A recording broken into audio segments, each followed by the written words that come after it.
निर्विशेष शून्यवादी पाश्चात्यदेशतारिणे हरेर्नाम हरेर्नामैव केवलम् कलौ नास्तैव गतिरन्यथा। जय श्री कृष्ण चैतन्य प्रभु नित्यानंद श्री अद्वैत गदाधर शिवासादि गौर भक्त वृंद। हरे कृष्णा कृष्ण कृष्णा हरे हरे, हरे राम राम राम हरे हरे। हरे कृष्णा।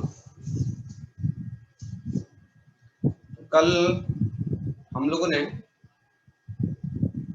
श्रवण किया किस तरह से शिव जी के अनुयायी तथा दक्ष प्रजापति के ब्राह्मण गण आपस में एक दूसरे को श्राप दे रहे थे और तत्पश्चात शिव जी उस स्थान को त्याग कर चले जाते हैं और बाद में वो 1000 वर्ष तक यज्ञ चलता है। और आज हम लोग अध्याय 3 की कथा सुनेंगे, शिव तथा सती का संवाद। शिव जी और पार्वती जी का जो संबंध हुआ तत्पश्चात ये हो जाने के बाद, क्योंकि वो यज्ञ चला था 1000 वर्ष करने के बाद ये लोग ने जाके गंगोत्री जमुनोत्री में स्नान किया और सारे लोग स्नान करके अपने अपने धाम को लौट गए। और तत्पश्चात अध्याय 3 की कथा है शिव तथा सती पार्वती की। लेकिन इसके पहले कल हम लोग ने मैत्रेय जी के बारे में सुना था। मैत्रेय जी के थोड़ा सा इतिहास क्या है। आज हम लोग विदुर जी के बारे में सुनेंगे। ये विदुर जी जो है ये वास्तव में कौन है। तो विदुर जी को जानने के लिए हम लोग को थोड़ा सा पीछे जाना पड़ेगा। ये राजा शांतनु जो थे वहां से हम लोग को शुरू करना। तो आप कहेंगे प्रभु जी इसमें शिव पार्वती के इसमें, क्योंकि यहाँ पर हमारा मुख्यतः क्या है, श्रीमद् भागवतम का कौन किसे कह रहा है ये जानना बहुत आवश्यकता है। यहाँ पर कथा श्रीमद् भागवतम की हो रही है। जो परीक्षित महाराज श्रोता है और सुखदेव गोस्वामी वक्ता है। लेकिन इन वक्ताओं के विशेष या वक्ताओं के विषय में, वक्ताओं के बारे में जानना बहुत ही आवश्यकता है कि ये वक्ता कौन है। जैसे कि मैत्रेय जी के बारे में कल हम लोग ने सुना कि मैत्रेय जी की कितनी महानता है। तो इसी प्रकार मैत्रेय और विदुर जी का संवाद सुखदेव गोस्वामी कह रहे हैं। तो कल मैत्रेय जी के बारे में सुना था, विदुर जी के बारे में थोड़ा सुनेंगे। इसलिए पहले हम लोग शांतनु महाराज की कथा सुनेंगे। शांतनु महाराज पहले वो गंगा जी के प्रति आकर्षित हुए थे और गंगा जी से विवाह किया था। मैं शॉर्ट में कहूंगा। और गंगा जी से विवाह करने के बाद गंगा जी को देख, एक्चुअली वो एक दिन गए थे अपने राज्य में भ्रमण के लिए। उसी समय गंगा जी जो नदी के रूप में है और साथ में साक्षात एक स्त्री के रूप में वहां पर एक स्वरूप में भी वहां पर विद्यमान थी। और गंगा जी के स्वरूप को देखकर शांतनु महाराज बहुत आकृष्ट हुए थे और उन्होंने कहा कि मुझे आपसे विवाह करना। तो गंगा जी ने कही कि ठीक है, मैं विवाह के लिए तैयार हूं, लेकिन मेरी कुछ शर्तें हैं। इन शर्तों को आप पूरा करेंगे तो ही मैं विवाह आपसे करूंगी। एक, मेरे बारे में आप पूछेंगे नहीं मैं कहां से आई हूं और क्या है मेरा बैकग्राउंड। तो मैं कोई भी कार्य करूंगा मुझे रोकना टोकना नहीं। और जिस दिन आप रोकेंगे, जिस दिन आप टोकेंगे, उसी समय मैं आपको त्याग कर चल जाऊंगा। और इस तरह से वे एक दूसरे के प्रति आकृष्ट होकर राजा संतु ने कहा ठीक है, मुझे आपका कंडीशन मंजूर है। और इस तरह से वे विवाह किए। विवाह के बाद 7 पुत्रों का एक एक पुत्र जैसे ही जन्म होता था और जन्म के बाद वो सीधा जाके गंगा जी को अर्पण कर देते थे, सीधा गंगा जी में छोड़ देते। और शांतनु महाराज इसको अपना हृदय में एक अपने पुत्र की प्राप्ति के लिए जो एक पिता का होता है, नवजात शिशु को इस तरह से करते हुए 1 2 3 4 इसी तरह 7 नंबर पुत्रों को जब त्यागे तब तक वो कंट्रोल के, लेकिन जब 8वीं बार वो करने आए उसी समय राजा शांतनु ने उनको रोके, ठहरो, ये इतना निर्यातन आप कैसे कर सकते हो? आपकी खुद की गर्भ को आप इस तरह से नदी में फेंक रहे हो।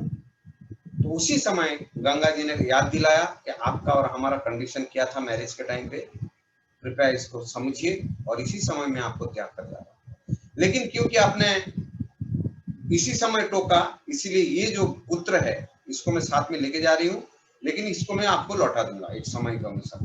तो गंगा जी जो लास्ट जो पुत्र था उसको देवव्रत कहते हैं, उसको लेकर गई और कुछ सालों के बाद वो लौटा कर गए अपने पिता को लौटा, क्योंकि छोटे बच्चे थे तो अपनी माता के साथ कुछ साल 2-3-4 साल तक रखा, 5 साल तक। उसके बाद कुछ सालों के बाद वे अपने पिता के पास लौटा गए। तो इसके बाद वे राजा शांतनु मत्स्यगंधा जो सत्यवती के नाम से विख्यात है उसकी प्रति आकृष्ट हुए और वे उनसे विवाह किए, दूसरी विवाह की। मैं शॉर्ट में बोल रहा हूँ, किसका प्रश्न है तो बाद में पूछ लेना। तो सत्यवती के साथ जो विवाह किए, लेकिन सत्यवती के पिता ने एक कंडीशन रखा था कि मैं तब विवाह करूंगी अपनी पुत्री को अगर ये आपको मेरी पुत्री से जो संतान उत्पन्न होगा इसको आप राजा बनाएंगे। तो उन्होंने बोला कि ठीक है, मुझे मंजूर है। और इस तरह से उनका 2 पुत्र होता है जिसका नाम चित्रांगण और विचित्रवीर्य। और इस प्रकार विचित्रवीर्य जो है, सॉरी क्षमा करना, चित्रांगण जो है वो बड़ा पुत्र था और विचित्रवीर्य छोटा पुत्र था। तो चित्रांगण वे बड़ा राजा शांतनु का देहांत हो जाता है, बहुत जल्दी देहांत हो गया राजा शांतनु का। और जब राजा शांतनु का देहांत हुआ तब चित्रांगण को राजा के रूप में बिठाया गया था।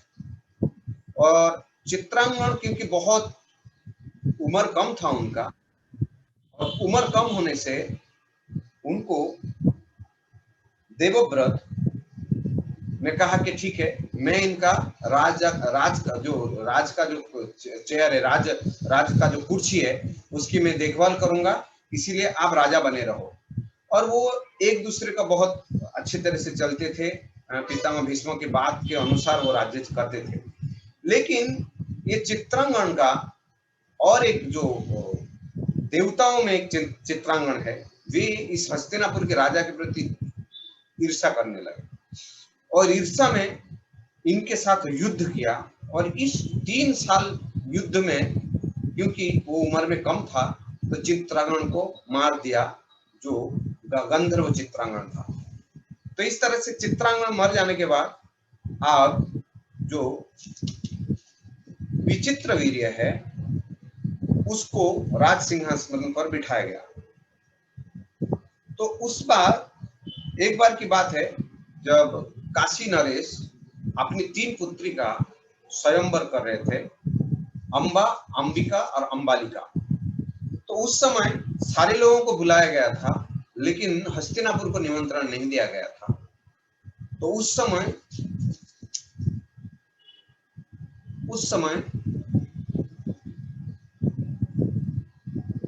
भीष्मदेव अपने राज्य की तरफ से अकेला निकल गए वहां पर। और वो जब वहां पर जाकर देखे सारे राजाओं के बीच में कि सारे लोग हंस रहे थे भीष्म को देखकर। क्यों? कि भीष्म एक ब्रह्मचारी है, वो यहाँ क्यों आया, ये तो स्वयंवर यहाँ विवाह करने के लिए है।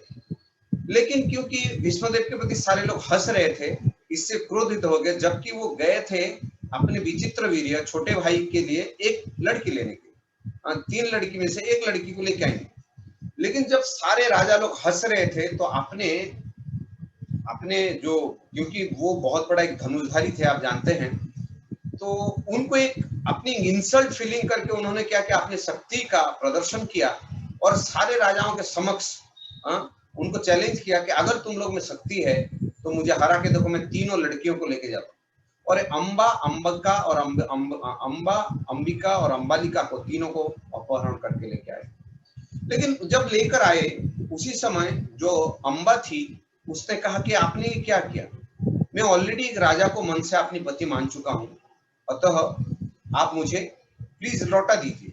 तो इसी प्रकार उनको सम्मान पूर्ण लौटा दिया गया। एनीवे उसका एक दूसरा एक श्रीखंडी बनते, वो दूसरा स्टोरी है, यहाँ हम नहीं जाएंगे और क्योंकि लिंक टू लिंक नहीं बनाना है, हमको कथा कहना है। और बचे अम्बा और अम्बाई, अंबिका, अम्बा गई, अंबिका और अम्बालिका दोनों रहे। और इस प्रकार क्योंकि ये दोनों के प्रति जो विचित्र वीर्य है, ये दो स्त्री के प्रति इतने आकर्षित थे, तो उनको जक्स रोग हो गया 8 साल में, मतलब बहुत कम उम्र में जक्स रोग हो गया, और जिससे उनकी देहांत हो गया। तो इस तरह से ये थोड़ा सा हिस्ट्री है।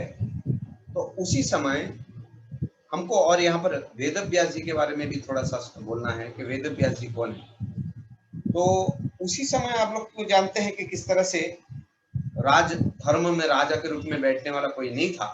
तो उसी समय सत्यवती ने प्रार्थना किया वेदव्यास जी को, और वेदव्यास जी आए। अच्छा, वेदव्यास जी का चरित्र यहाँ पर क्या, ये भी समझना बहुत आवश्यकता है।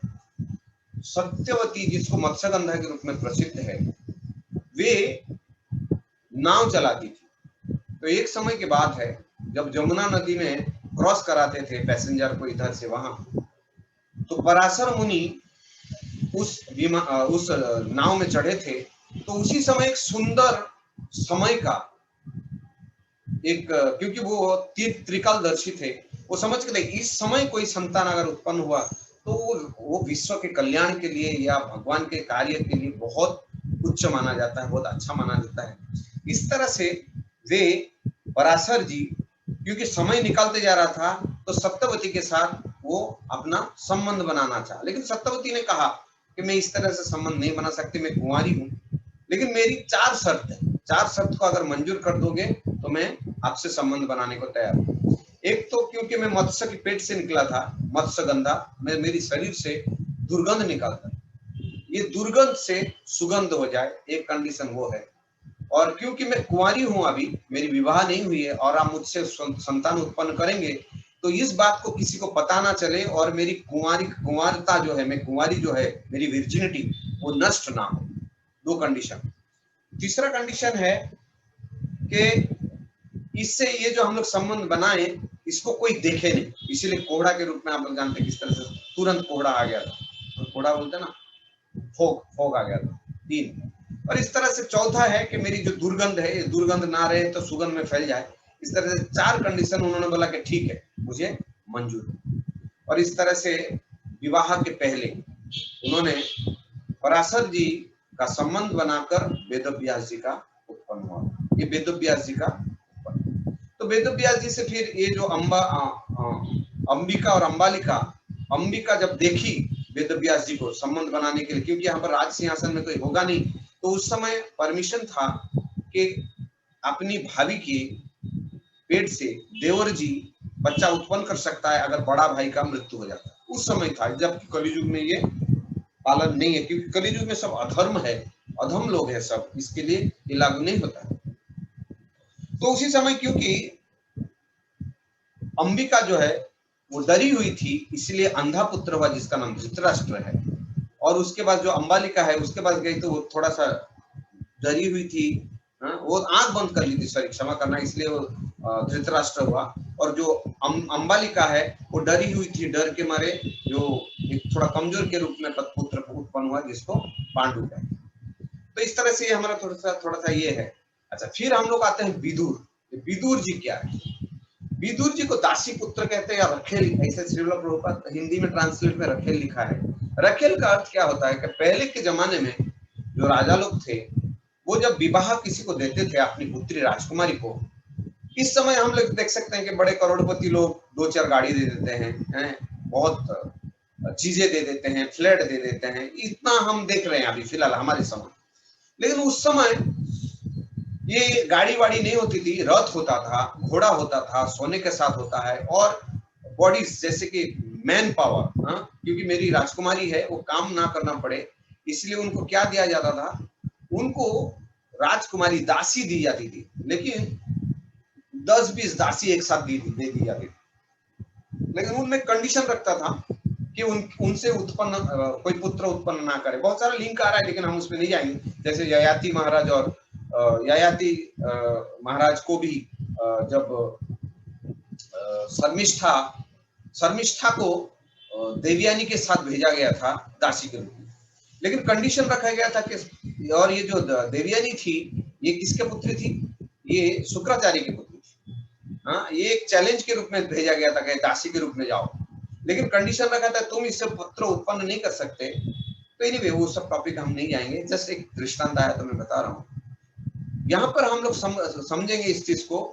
तो उसी प्रकार इनको दासी के रूप में भेजा गया था, तो इनसे पुत्र उत्पन्न नहीं हुआ, नहीं करना था, लेकिन उत्पन्न हो गया था, तो जिसे विदुर विदुर जी का उत्पन्न हुआ था। तो विदुर जी का वास्तव में देखने जाएंगे तो दासी पुत्र के रूप में है, और ये दासी पुत्र विदुर जी पूर्व जन्म में ये कौन थे। तो मोस्ट प्रोबेबली मैं यहाँ पर थोड़ा लिंक दिया कि पितामह भीष्म का जो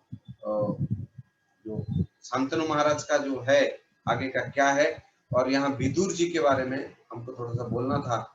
तो विदुर जी का ये दृष्टांत है कि विदुर जी का पिताजी जो है वो पराशर, सॉरी क्षमा करना, विदुर जी का जो पिताजी है वो दासी पुत्र वेदव्यास जी है ना, वेदव्यास जी है, और वेदव्यास जी का जन्म हुआ है पराशर मुनि से, ये लिंक है। अच्छा, यहाँ पर और एक श्लोक में यहाँ पर आता है जहां पर वेदव्यास जी, सॉरी विदुर जी, ये एक बार मांडव मुनि महर्षि को एक बार श्राप लगा था। श्राप क्या था, कुछ राज्य में चोरी हुई थी और ये चोर लोग जाकर उस मांडव्य मुनि के आश्रम में घुस गए, और वहां पर घुसने के बाद जब राजा के सैनिक लोग आए और उनको पकड़ा, तो वो लोग ने क्लियरली कहा कि ये हमारे लीडर है और इन्हीं के आरक्षण में हम लोग ये चोरी करते हैं। तो इस तरह से चोरी का साथ देने के कारण इनको भी राजा के सामने ले जाया गया। तो उसमें पूछा गया, तो उन्होंने कहा कि हमने ऐसा नहीं किया है, बट बावजूद उनको ये दिया गया कि सूली पर चढ़ाना है, क्योंकि चोरी का साथ देना भी चोरी है इस तरह से। और जब दिया गया सूली पे चढ़ाने के लिए, सूली के सामने बैठते ही सूली के ऊपर जब बिठाया गया, तो वो सूली में इतनी भी शक्ति नहीं थी कि ये मांडव्य मुनि को, जो महर्षि थे, उनको थोड़ा सा भी भेद कर सके, थोड़ा सा भी पीड़ा दे सके। तो ऐसा कैसा अचमका हो गया, क्यों हुआ ऐसा? तो फिर जमराज को पूछा गया। तो जमराज को पूछा गया तो जमराज के उस टाइम जो जमराज थे वो चेयर पे, जमराज के शरीर पे ये विदुर जी बैठे थे। तो उनको जब पूछा गया ऐसा क्या कारण है, तो उन्होंने कहा कि पूर्व जन्म में आप छोटे बालक के रूप में आपने किसी को थोड़ा सा ऐसा मारा था, किसी को, कीड़ी को किसी ने आपने ऐसा थोड़ा सा उसको कुछ कांटे से कुछ उसको चुगाया था, इसी का कारण है। तो उन्होंने कहा कि देखिए, कोई बालक 11 साल तक कोई भी कार्य करता है, क्योंकि अबोध के कारण है, उसका गिनती नहीं होता। तो मैं बालक रूप में था, ये 6-7 साल की उम्र में कुछ किया था, इसको आप रिकॉर्ड में क्यों डालते, ये आप नहीं कर सकते। तो ये कैसा शूद्र जैसा कार्य करते हो, ये अधर्मी कार्य, शूद्र का कार्य है, अतः आप शूद्र के वंश में शूद्र के पुत्र बनकर जन्म। तो ये मांडव्य महर्षि के श्राप से विदुर जी यहाँ पर विदुर के रूप में, जो जमराज थे, विदुर के रूप में प्रकट हुए। तो यहाँ पर हमने थोड़ा सा विदुर जी और मैत्रेय जी के विषय में थोड़ा सा कहने का प्रयास किया कि ये जानना बहुत जरूरी था कि ये जो दो थे ये लोग है कौन वास्तव में। हम लोग अभी टॉपिक पे आते हैं। तो आज का जो टॉपिक है वो क्या है, शिव तथा सती का संवाद। तो मैत्रेय जी कहते हैं, सदा विस्तरोरेवं कालो वै ध्रियमाणयो जामातु ससुरा स्वापि सुमहान अतिचक्रम। मैत्रेय ने कहा, इस प्रकार जमाता जमाई तथा शिव और ससुर दक्ष के बीच में दीर्घ काल तक तनाव बना रहा। आप लोग को याद है किस तरह से हजारों साल तक यज्ञ हुआ, बाद में सब इधर उधर चला गया, लेकिन वो तनाव जैसा का वैसा ही बना रहा। और उस दौरान यहाँ पर प्रभुपाद तात्पर्य में लिखते हैं कि सामान्य तो जब भी कोई यज्ञ किया जाता है तो सभी देवता, विशेषतः ब्रह्मा, शिव, अन्य प्रमुख देवता, इंद्र तथा चंद्र को आमंत्रित किया जाता है।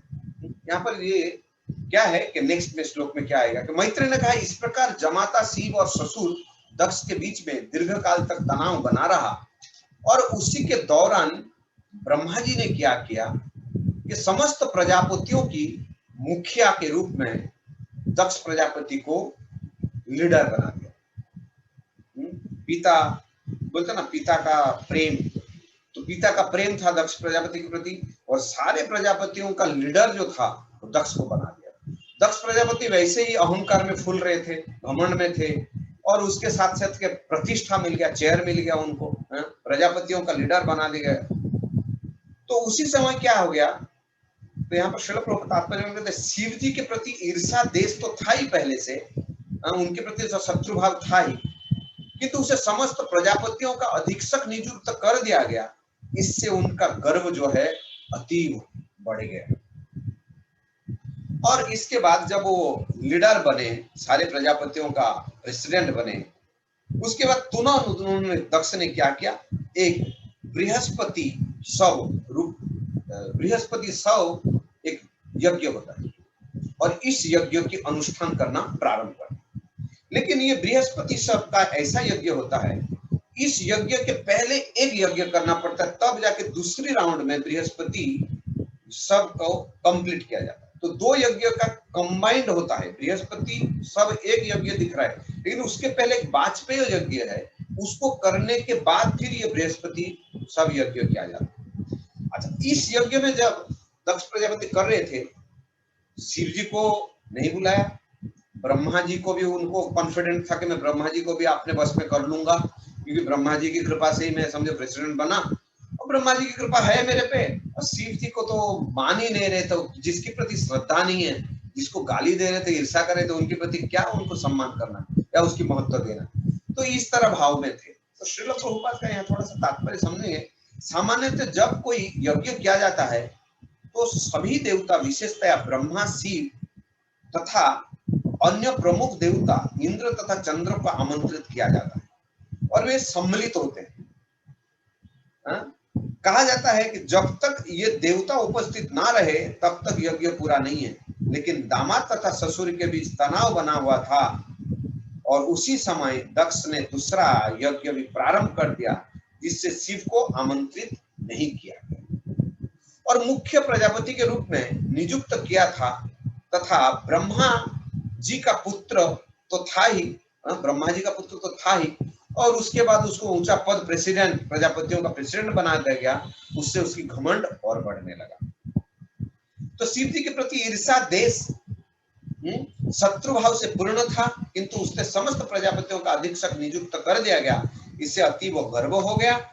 इस तरह से उन्होंने दूसरा यज्ञ प्रारंभ किया, किंतु दक्ष को अपने पद का घमंड हो जाने से ब्रह्मा तथा शिव को इस यज्ञ से उसने वंचित रखा। यह सोचकर के वंचित रखा कि यदि कोई विष्णु को प्रसन्न कर ले तो फिर उनके अनुयायियों को प्रसन्न करने की कोई आवश्यकता नहीं है। तो यहाँ पर दक्ष प्रजापति एक तो मिस्टेक कर रहे थे कि इनको जो देव आदि देव है, शिव जी, ब्रह्मा जी, ये सारे देवता होते हैं जो विष्णु यज्ञ में भी वो अपना अपना हिस्सा लेने आते हैं। और स्वयं भगवान विष्णु कहते हैं कि मैं ब्राह्मण और देवताओं के मुंह खार बिंद से मुंह से खाता हूँ। तो यहाँ पर देवता को अगर आप निकृष्ट करके विष्णु की यज्ञ करोगे तो भगवान विष्णु प्रसन्न नहीं होते। तो यहाँ पर श्लोक प्रभुपाद सुंदर बताते हैं कि विष्णु चाहते हैं कि पहले उनके अनुयायी तुष्ट हो। भगवान कृष्ण ने कहा है, मद भक्त पूजा अभ्य अधिका, मेरे भक्तों की पूजा मेरे पूजा से श्रेष्ठ है। इसी प्रकार शिव पुराण में भी कहा गया है कि पूजा की श्रेष्ठ विधि विष्णु की आहुति प्रदान करना है, किंतु इससे भी श्रेष्ठ है कृष्ण के भक्तों की पूजा करना।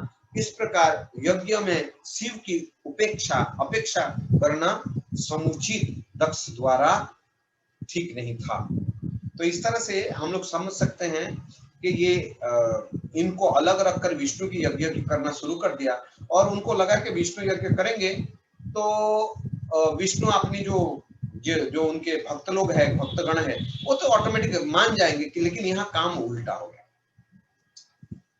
तो यहाँ पर एक सिद्धांत भी आ रहा है कि हम डायरेक्टली कृष्ण को ना जाए। हम घर में अगरबत्ती दिखाते हैं, भोग लगाते हैं या कोई भी कार्य करते हैं, कृपया ध्यान दीजिए कि हम डायरेक्टली भगवान को अर्पण नहीं कर सकते हैं।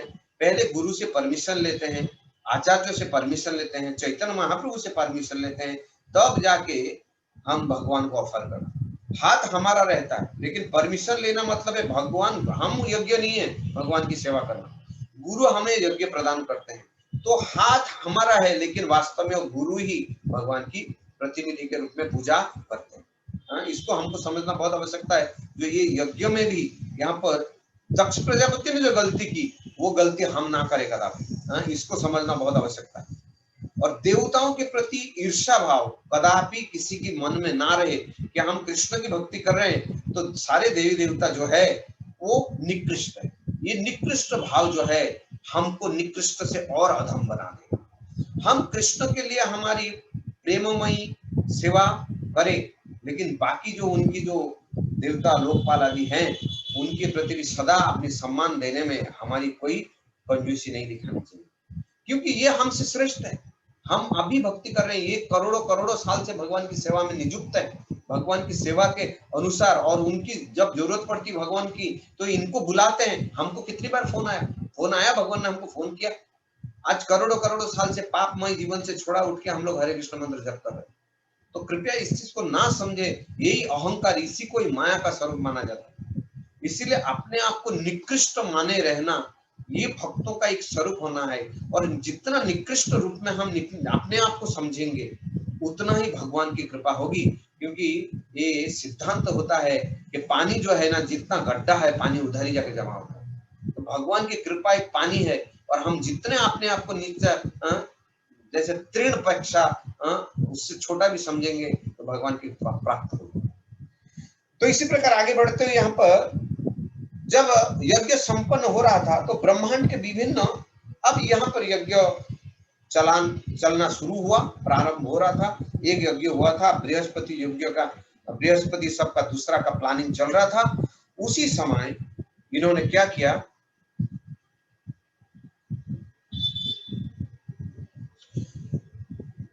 सारे जो दक्ष प्रजापति थे ये सारे लोगों को निमंत्रण भेजा, सारे लोगों को, लोकपाल, देवता, जो देवता कोटि के नीचे के कोटि के जो देवता है, जो स्वर्ग और मर्त के बीच में रहते हैं, ऐसे उपदेव कहते हैं उनको, जो देवादि देव उपदेव, देव और उपदेव, उपदेव मतलब एक देवता और बीच में मनुष्य के बीच में रहते हैं, इतना स्ट्रांग नहीं, उनको भी निमंत्रण दिया गया। और क्योंकि ये लोग कहाँ रहे थे, कैलाश में, और कैलाश क्योंकि ऊपर की ओर है, स्वर्ग लोक से वासी जब जाते हैं तो विमानों से जब जा रहे थे ये लोग, सुंदर सुंदर अलंकारों से सुसज्जित थे।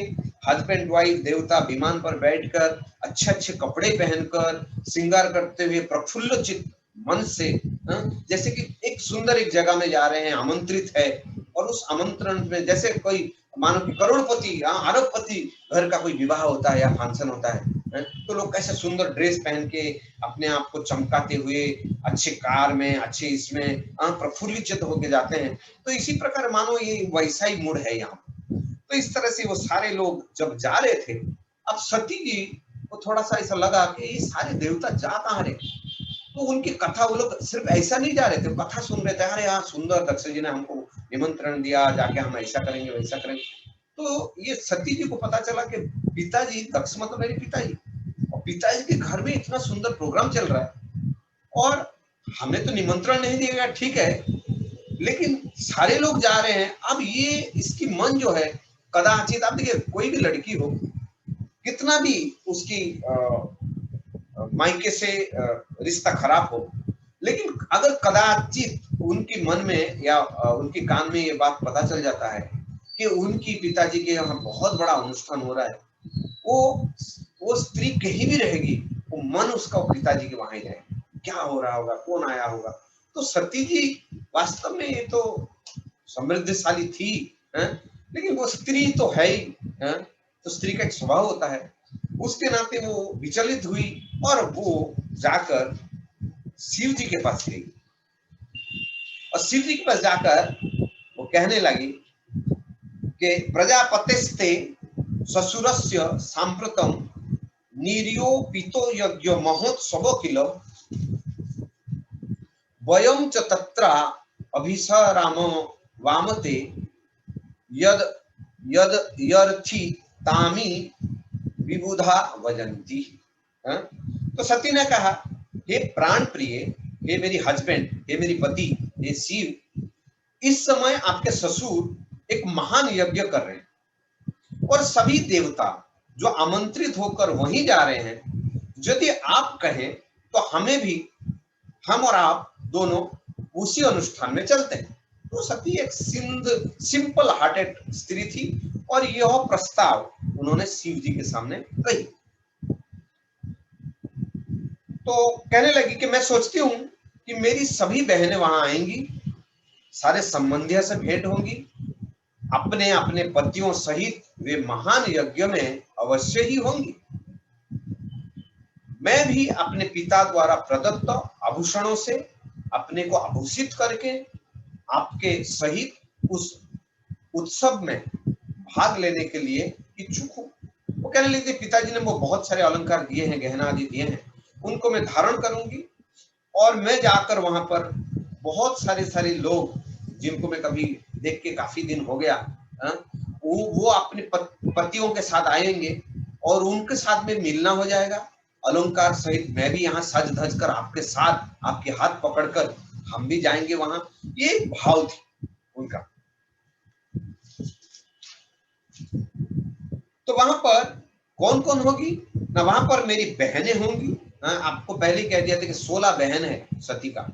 13 धर्म को दिया है, एक प्रजापति को दिया है, 16 धर्म को दिया है, एक अग्नि को दिया है, 14 एक शिव को दिया है, 15 और एक पितृवासियों को दिया है। तो 16 बहनें हैं। तो यह बोलता मेरी बहनें अपने हस्बैंड के साथ सब आएंगे, मौसियां, मौसी एवं अन्य प्रिय परिजन एकत्र होंगे। और तो यदि मैं वहां तक जाऊं तो उन सबों से मेरी भेंट भी हो जाएगी और साथ ही मैं उड़ती हुई ध्वजाएं, जो बड़े बड़े ध्वजाएं लगेंगे। देखिए, इस सनातन धर्म में हमारी ध्वजा बहुत इंपॉर्टेंट होती है, पताका, झंडा।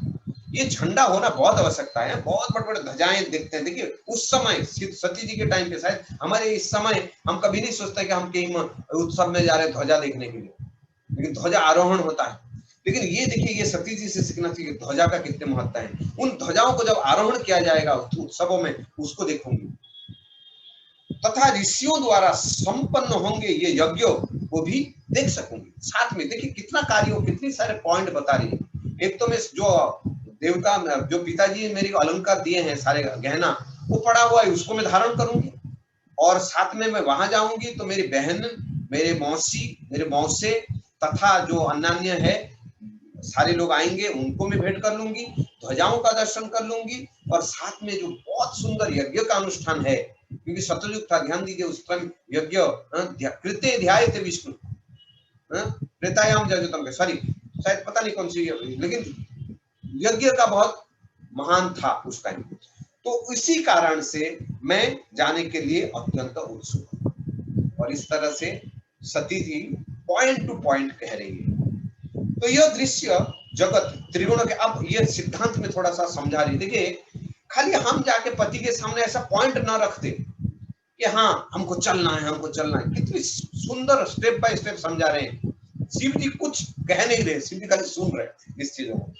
तो यह दृश्य जगत जो है त्रिगुणों की अंतक्रिया अथवा परमेश्वर की बहिरंगा शक्ति की उद्भूत सृष्टि है।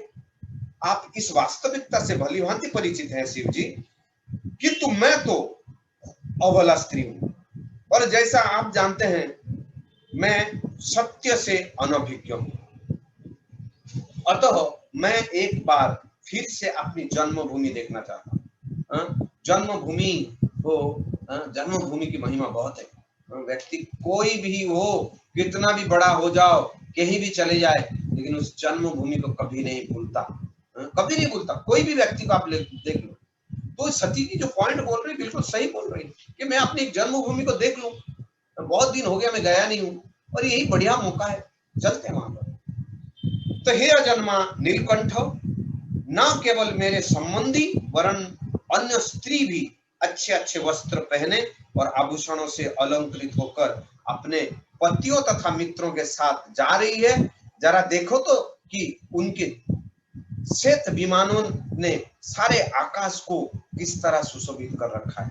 जैसे कि श्रीमद् भागवत में पंचम स्कंद में वर्णन है कि किस तरह से सारे, जैसे हम लोग के एक छोटे जो व्यक्ति, जो नॉर्मल एक व्यक्ति होता है, मीडियम क्लास या थोड़ा सा रिच, घर के सामने गाड़ी खड़ी रहती है, एरोप्लेन, हर विमान, देवता के जो वासी है उनके घर के सामने एक एक विमान रहती है, और उस विमान से कोई पेट्रोल नहीं, कोई पायलट नहीं, और उनमें कोई आवाजें नहीं होती। ओके, यहाँ तो इतनी आवाजें होती हैं कि आपको कान में कभी कभी रुई डालनी पड़ती।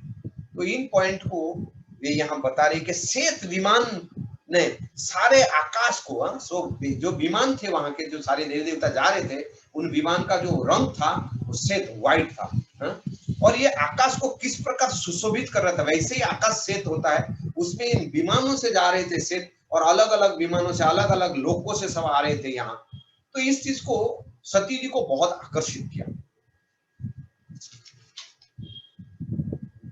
तो हे श्रेष्ठ, भला एक पुत्री का शरीर यह सुनकर कि उनके पिता के यहाँ घर में कोई उत्सव हो रहा, विचलित हुए बिना कैसे रह सकता। यद्यपि आप यह सोच रहे होंगे कि मुझे आमंत्रित नहीं किया गया, किंतु आपने यहाँ पर 4 सिद्धांतों बोल रहे हैं कि 4 जगह में बिगर बुलाए जा सकते हैं।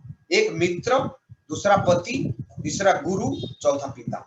ये 4 जगह में बिगर निमंत्रण किया हुआ हम जा सकते हैं। हरे कृष्ण। श्रील प्रभुपाद की, श्रीमद् भागवत महापुराण की, शिव पार्वती उपाख्यान की, विष्णु यज्ञ की, निताय गौर प्रेमानंदे।